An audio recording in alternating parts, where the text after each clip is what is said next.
இதுதான் மிளகு கொடி. இது வயநாட்டில் உள்ளது, கேரளாவில் உள்ளது.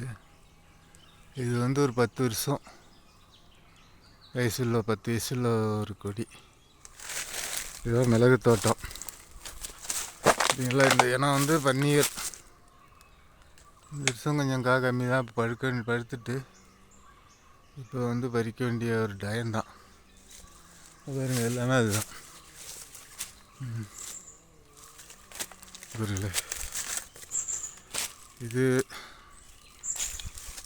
தென்னிந்தியாவில் பயிரிடக்கூடிய ஒரு செடி தான். சுத்தமான உரமெல்லாம் இடாத ஒரு மிளகு. சாணி உரம் மட்டும் பயன்படுத்தின மிளகு இது. இதுதான் தோட்டம், மிளகு தோட்டம். பாருங்க,